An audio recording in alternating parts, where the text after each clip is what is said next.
Quando o lobisomem arrebentou a porta da casa dos Silva, naquela noite de sexta-feira, o cheiro de enxofre e carne podre invadiu a sala como uma nuvem venenosa. A família jamais esqueceria o som daquela madeira se estilhaçando, nem os olhos amarelos que brilhavam na escuridão como brasas do inferno.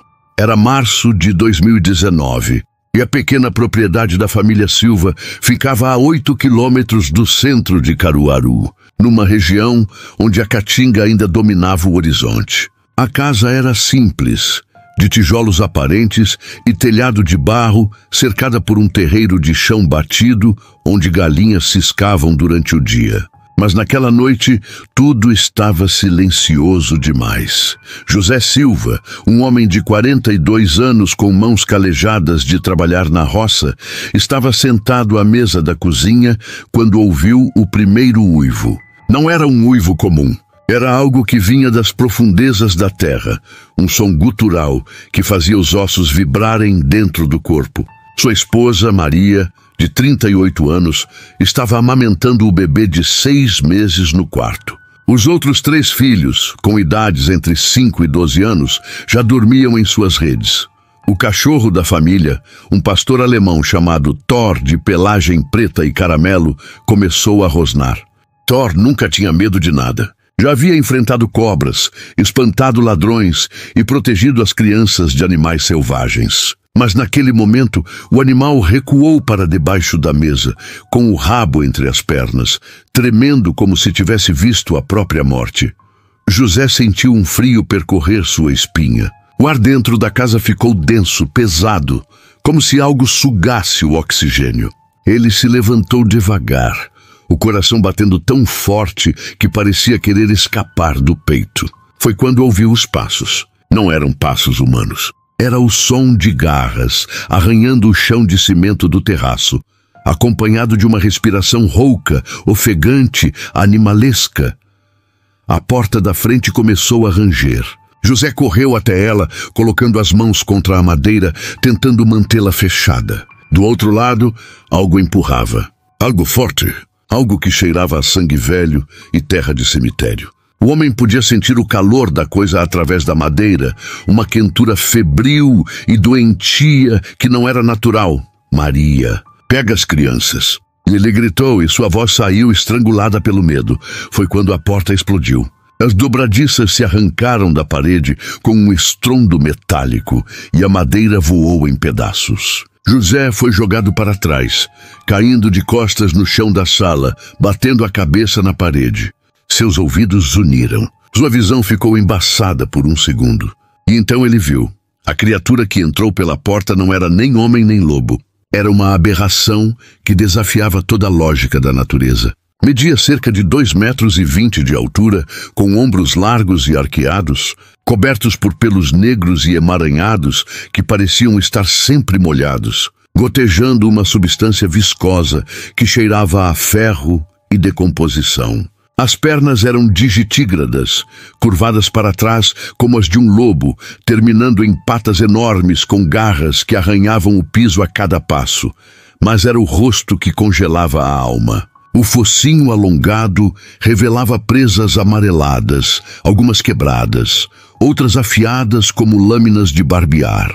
A mandíbula pingava saliva espessa e escura, que caía no chão, formando pequenas poças fumegantes. Os olhos eram o pior, 2 círculos de fogo amarelo que não piscavam, que perfuravam a alma de quem os olhava, transmitindo uma fome insaciável, uma maldade primordial que existia desde antes dos tempos. O lobisomem entrou arqueando as costas, a cabeça quase tocando o teto. Seu peito subia e descia com respirações profundas, farejando o ar. A língua negra deslizou entre os dentes, lambendo as presas. A criatura girou a cabeça lentamente, observando cada canto da casa, com aqueles olhos que pareciam enxergar através das paredes, através da carne, direto até o medo que pulsava no coração de cada pessoa ali dentro. Thor tentou latir, mas o som que saiu de sua garganta foi um ganido patético. O cachorro, que pesava mais de 40 quilos de puro músculo e coragem, estava encolhido no canto da sala, tremendo violentamente, os olhos arregalados fixos na criatura. O pastor alemão tinha virado um filhote assustado, incapaz de se mover, hipnotizado pelo predador supremo. José estava paralisado no chão, cada célula de seu corpo gritando para correr, mas suas pernas não respondiam. Era como se o próprio ar ao redor do lobisomem fosse uma prisão invisível, emanando um terror tão puro e concentrado que tornava impossível qualquer reação. O homem podia sentir seu coração disparado, podia sentir o suor frio escorrendo pelas costas, podia sentir o gosto de bile subindo pela garganta. O lobisomem deu um passo em direção a José. O chão tremeu. As telhas no teto chacoalharam. A criatura soltou um rosnado baixo que parecia vir das profundezas da terra, um som que reverberava nos ossos, que fazia os dentes doerem, que transformava o sangue em gelo. José tentou se arrastar para trás, mas suas mãos escorregavam no próprio suor. A criatura se abaixou, apoiando as garras no chão, assumindo uma postura de ataque. Os músculos sob a pele peluda se contraíram. A boca se abriu, revelando uma garganta escura como um poço sem fundo. O bafo que saiu de lá era insuportável, uma mistura de carne crua, apodrecida e algo químico, sulfuroso, que queimava as narinas. O lobisomem estava a menos de 2 metros quando José ouviu o choro. Um choro agudo, assustado, vindo do quarto. Era Miguel, o bebê. Maria devia ter se escondido com ele no armário. Mas o som atravessou as paredes finas da casa. A cabeça do lobisomem girou bruscamente em direção ao som.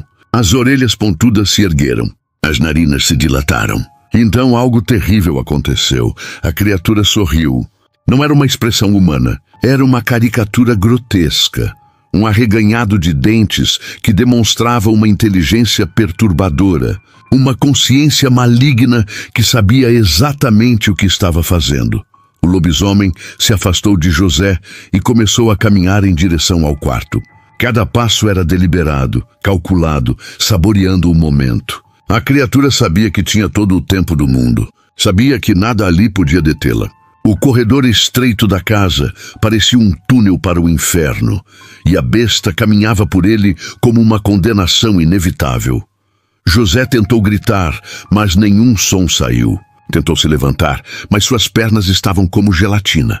Podia apenas observar, impotente, enquanto o lobisomem se aproximava do quarto onde sua esposa e seu filho bebê estavam escondidos. O desespero que tomou conta dele naquele momento era pior que qualquer dor física. Era a agonia de um pai que estava prestes a perder tudo e não podia fazer nada para impedir. A porta do quarto se abriu sozinha, como se o próprio mal que emanava da criatura a tivesse empurrado. Maria estava dentro do armário de madeira, abraçada ao bebê, uma mão tampando a própria boca para conter os soluços. Miguel chorava, seus pulmões pequenos forçando o ar em gritos desesperados que ecoavam pela casa. O lobisomem entrou no quarto. A criatura era grande demais para aquele espaço e teve que se curvar ainda mais, os pelos das costas roçando o teto. Virou a cabeça lentamente, farejando. Chegou até a cama e a virou com uma patada casual, jogando o colchão contra a parede como se fosse feito de papel. Olhou para debaixo da cama. Abriu o baú de roupas com uma garra, espalhando lençóis pelo chão. E então seus olhos encontraram o armário. A criatura se aproximou devagar, saboreando cada segundo. Podia sentir o cheiro do medo, doce e metálico, saindo pelas frestas da madeira. Estendeu uma garra, as pontas negras arranhando a porta do armário, produzindo um som agudo e torturante que perfurava os tímpanos. Foi quando Thor atacou. O pastor alemão apareceu na porta do quarto como um foguete, os dentes à mostra. Um rosnado feroz explodindo de seu peito. Toda a covardia tinha desaparecido, substituída por algo mais forte que o medo, o instinto de proteger. O cachorro não estava atacando por coragem. Estava atacando porque algo dentro dele, algo primitivo e leal, Não permitia que um filhote de sua matilha fosse machucado. Não enquanto houvesse um fio de vida em seu corpo. Thor saltou e cravou os dentes no braço peludo do lobisomem. A criatura urrou, um som que fez as janelas da casa tremeram. Girou o corpo violentamente, tentando se livrar do cachorro, mas Thor mantinha a mordida. As mandíbulas trancadas com força de 100 quilos de pressão. O lobisomem bateu o braço contra a parede e Thor foi esmagado contra o tijolo com um impacto horrível. O cachorro soltou um ganido de dor, mas não largou. Mordeu mais fundo, até sentir o gosto do sangue quente e espesso, até sentir algo se romper sob seus dentes. José viu a abertura. A criatura estava distraída, focada no cachorro que a atacava com uma fúria suicida. O homem se levantou cambaleando, ainda tonto da queda. Correu para a cozinha, seus pés descalços escorregando no chão. Suas mãos procuravam desesperadamente, derrubando panelas, empurrando pratos. Onde estava? Onde sua mão encontrou o cabo? A faca. Não era uma faca qualquer. Era uma relíquia de família, passada de seu bisavô, um homem que vivera nos tempos antigos, quando lobisomens ainda eram vistos com frequência no sertão. A lâmina era de prata pura, corroída em alguns pontos, mas ainda afiada. Seu bisavô dizia que todo homem devia ter uma faca de prata em casa. Dizia que o mal retornava em ciclos e que era preciso estar preparado. José nunca tinha acreditado nessas histórias. Até aquela noite, ele apertou o cabo de madeira com tanta força que seus nós dos dedos ficaram brancos. Voltou correndo para o quarto. A cena que viu foi de partir o coração. Thor estava no chão, respirando com dificuldade, a costela visivelmente quebrada, sangue escorrendo de sua boca.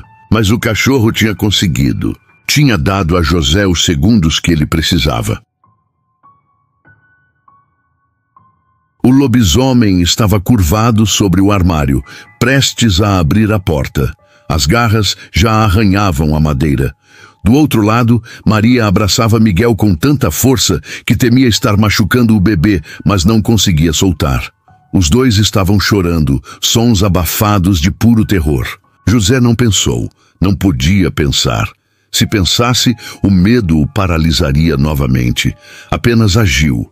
Ele correu e saltou nas costas da criatura, cravando a faca de prata bem entre as omoplatas, onde imaginou que o coração deveria estar. A lâmina entrou profundo, atravessando a pele grossa, afundando na carne até o cabo. O uivo que o lobisomem soltou não era deste mundo. Era um som que vinha de dimensões onde a luz não alcançava. Um grito de agonia e fúria que fez rachaduras aparecerem nas paredes. A criatura se jogou para trás, esmagando José contra a parede. O homem sentiu costelas estalarem, sentiu o ar sendo expulso de seus pulmões, mas manteve as mãos no cabo da faca, torcendo a lâmina, rasgando tecidos. Fumaça começou a sair do ferimento. Não era fumaça comum. Era negra e densa, com um cheiro de enxofre tão forte que fazia os olhos arderem. A carne ao redor da lâmina chiava e borbulhava como se estivesse sendo queimada por ácido. A prata estava fazendo efeito. O lobisomem girou violentamente, jogando José longe. O homem voou pelo quarto e bateu contra a cômoda, caindo no chão em meio a gavetas e roupas espalhadas. Ficou ali, sem ar, sem forças, vendo estrelas dançarem em sua visão turva. A criatura estava cambaleando. Tentou alcançar a faca em suas costas, mas não conseguia. As garras raspavam inutilmente ao redor do cabo. Mais fumaça saía do ferimento, e agora podia-se ver chamas azuis lambendo a pele peluda. O lobisomem urrou novamente, uma mistura de dor e raiva, e então fez algo que ninguém esperava. Fugiu. A criatura correu pelo corredor, batendo contra as paredes, derrubando tudo em seu caminho. Saiu pela porta destruída e desapareceu na escuridão da noite. José podia ouvir os uivos se afastando, cada vez mais fracos, até que foram engolidos pela distância. Podia ouvir o som de galhos quebrando na mata, o som de algo grande e ferido correndo sem rumo, fugindo da dor que a prata causava. E então, silêncio. Um silêncio tão profundo que parecia irreal depois de todo aquele caos. José ficou deitado no chão por longos minutos, incapaz de se mover. Podia ouvir seu próprio coração batendo nos ouvidos. Podia sentir cada centímetro de dor em seu corpo machucado. Mas estava vivo. Sua família estava viva. Maria saiu do armário lentamente, ainda abraçada ao bebê. Miguel tinha parado de chorar e agora apenas soluçava, exausto. Os outros 3 filhos apareceram, pálidos e tremendo, saindo de seus esconderijos. José se arrastou até Thor. O pastor alemão estava deitado de lado, respirando com dificuldade. Mas quando viu José, o rabo bateu fracamente no chão. 1 vez, 2 vezes, o cachorro tinha cumprido seu dever, tinha protegido sua matilha. A família Silva passou o resto daquela noite abraçada na sala, com todas as luzes acesas, com facões e enxadas ao alcance das mãos. Ninguém dormiu, ninguém falou muito.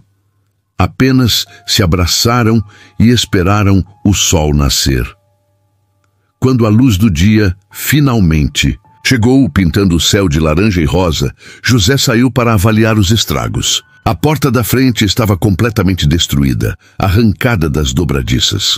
Havia marcas de garras nas paredes, sulcos profundos na madeira e no reboco.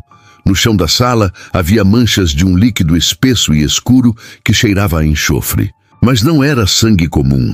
Ao toque da luz do sol, o líquido começou a evaporar, deixando apenas manchas amareladas no cimento. José seguiu o rastro. Havia pegadas no terreiro, marcas enormes de patas que afundavam no chão batido. Levou Thor na coleira, mesmo com o cachorro mancando e gemendo de dor, e seguiu as marcas até a mata. As pegadas levavam direto para o coração da caatinga, onde os arbustos eram mais densos e os espinhos rasgavam qualquer um que tentasse passar. José não foi longe. Não teve coragem. Mas viu o suficiente. Mais manchas do líquido negro nos entroncos das árvores, galhos quebrados a 2 metros de altura. E mais perturbador, tufos de pelo negro espalhados por toda parte, como se a criatura estivesse se desfazendo enquanto fugia. José nunca encontrou a faca de prata, nunca mais viu o lobisomem, mas também nunca mais se sentiu seguro naquela casa. Eles reforçaram todas as portas e janelas. Colocaram grades de ferro. José conseguiu mais 3 facas de prata com um ferreiro em Caruaru que conhecia as histórias antigas. Mandou benzer a casa 2 vezes, mas mesmo assim, toda sexta-feira à noite, quando a lua aparecia no céu, José ficava acordado, sentado na sala com uma faca na mão, os ouvidos atentos a qualquer som vindo da mata. Thor se recuperou, mas nunca mais foi o mesmo. O cachorro, que antes corria livre pelo terreiro, agora se recusava a sair da varanda depois do pôr do sol. Dormia sempre perto do quarto das crianças, como um guardião silencioso. E toda vez que o vento trazia algum cheiro estranho da mata, Thor rosava baixinho, o pelo do pescoço se arrepiando, os olhos fixos na escuridão além do terreiro. Maria começou a ter pesadelos. Acordava no meio da noite, suando frio, jurando ter ouvido arranhões na janela. Miguel, o bebê, cresceu e se tornou uma criança saudável, mas tinha um medo irracional do escuro que os pais não conseguiam explicar. Era como se alguma parte dele, alguma memória profunda e primitiva, lembrasse daquela noite, mesmo sendo impossível.